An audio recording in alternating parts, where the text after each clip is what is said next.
All right, welcome everyone. We are going to be talking about cranial nerves today, which can be a very interesting topic. You've probably had neurological exams which have tested cranial nerves. You just didn't realize what they were looking at.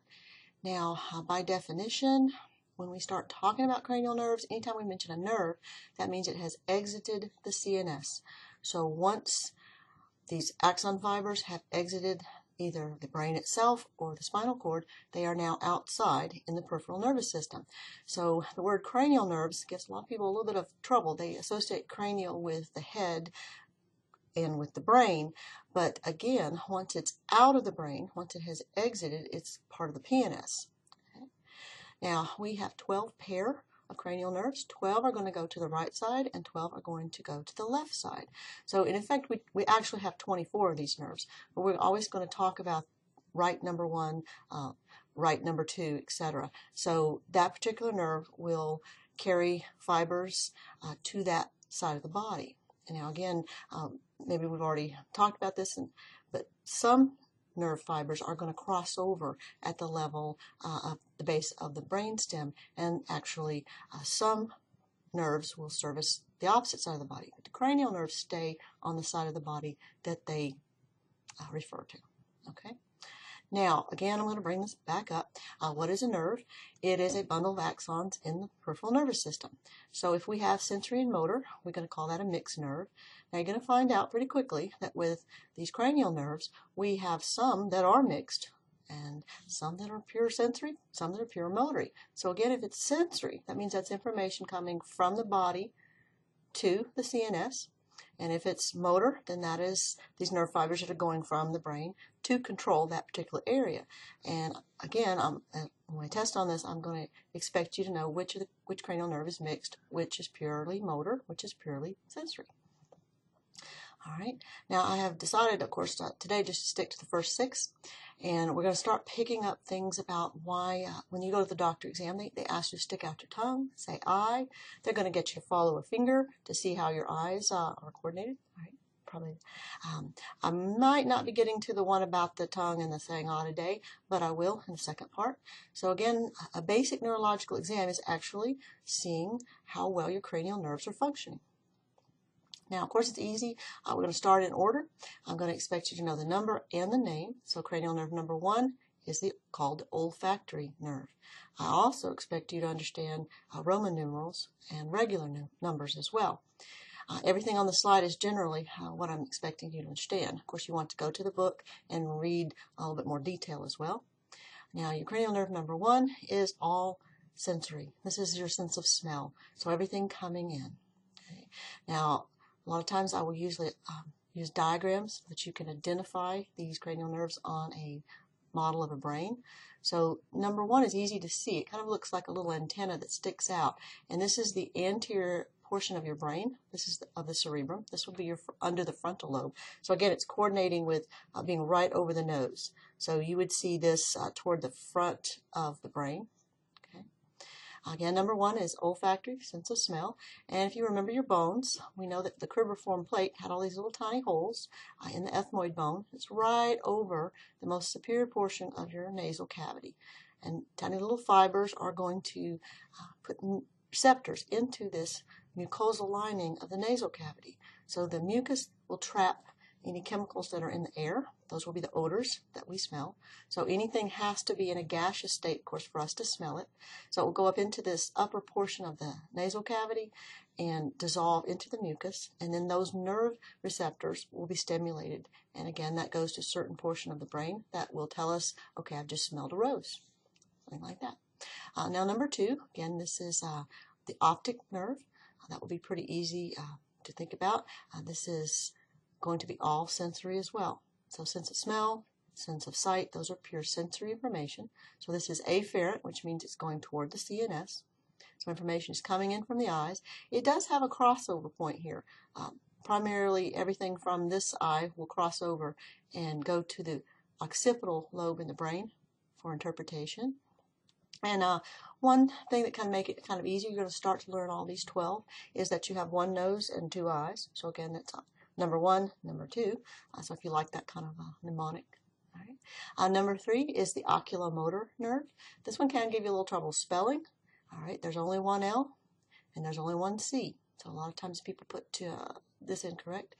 But again, number 3 is primarily motor. It's going to be carrying the signal to 4 out of 6 of our eye muscles. Now, I'm not going to require that you learn all the names of these 6 muscles, but I do want you to understand, of course, that it's carrying motor information to these muscles of the eye. Now, again, this is a basic neurological exam. Now, for sense of smell, they can hold something in front of your nose, test if you can smell it. For sight, they're going to do a visual chart, correct, where you read the letters. That's telling you if cranial nerve number 2 is working correctly. Can you read the chart? Can you see? Now, number 3, you're going to get into, can we control the muscles? And this is showing you, they're getting this patients to look in different directions, and they're looking at a lot of things. They're seeing, are both eyes tracking together? All right. When you look to the right, do both eyes look in that direction at the same time, or is one deviating? Okay. So they're ascertaining if 3 different cranial nerves are working. So the first one is number 3. Okay. Now here we have a patient. He hasn't always been like this. Okay. He's trying to look straight ahead, and so in this case, this particular eye is looking over to the right. The muscle that controls this, that pulls the eye into mid position, is not getting the signal. So if you know exactly which muscles are controlled by which cranial nerve, you can start to see where the damage might be, what's happening. So in this case, it happens at number 3. It controls 4 eye muscles, and one of the eye muscles is pulling this one straight. So it would be right in here. So he sent the signal, but for some reason it's not being carried by that cranial nerve. And again, with cranial nerves, they control that side of the body. So this is his right eye. It would be the right cranial nerve number 3. All right. Now, again, on the picture, coming out into this, number 1 is easy to see. Looks like these little antennae here. Number 2 has this crossover. This is your sense of sight. Number 3 starts coming out right here. And if you're picking up the parts of the brainstem, this is the pons. So number 3 comes out right here between the midbrain and the pons. So it will come here. And there'll be, of course, one on the right and one on the left. So actually, we're looking up under the underside of the brain. This will be the ventral surface of the brain. Okay. All right. Now, number 4 is another motor nerve that controls only one of these eye muscles. It's called the trochlear nerve. Again, Roman numeral number 4 here. I also expect you to know trochlear. I expect you to understand that it's motor. Now, don't expect you to understand which particular eye muscle it is. And this one, on the diagram, it comes out right in order. It's one of the very nice things about these cranial nerves. They numbered them in order. So again, you have all of them on one side, and they go just exactly in order. 1, 2, 3 comes up right between the pons and the midbrain, and 4 will be right in order right here on the side of the pons. So again, we're going to have 2, a right and a left. All right. Now number 5 gets a little more complicated. This is our first mixed nerve. And the name itself, trigeminal, the tri part telling you that there's 3 large divisions. It also gets classed as being the very largest cranial nerve. So those are always good things to be able to pick out. Which cranial nerve is largest? That sort of thing. What's the exceptions? Those are things you always want to pick out early on. Now when we say it's mixed, that means, of course, we have the ability to carry sensory and motor. So in this case, we're carrying sensory from your face and your teeth, so everything in the front of the head, toward the brain. We're also going to have motor fibers that are going to carry information that control all the muscles involved in chewing, and there's actually quite a bit. All right. So again, this is mixed. Now we're going to look at, I believe it's sensory first. All 3 divisions are carrying sensory information from your face, and of course they're pretty much divided up. The first division is taking information from the top, your forehead, part of your nose, and your eyes. So if something touches you or you have pain in that area, that's what we mean by sensory. Cold, hot. That information is being carried from your face to your brain by way of this division of cranial nerve number 5. Okay. Now, the second portion is going about mid-face. So this would include portions of the nose, your cheek area. So if someone touches you here, that's what you're going to be using to carry that information.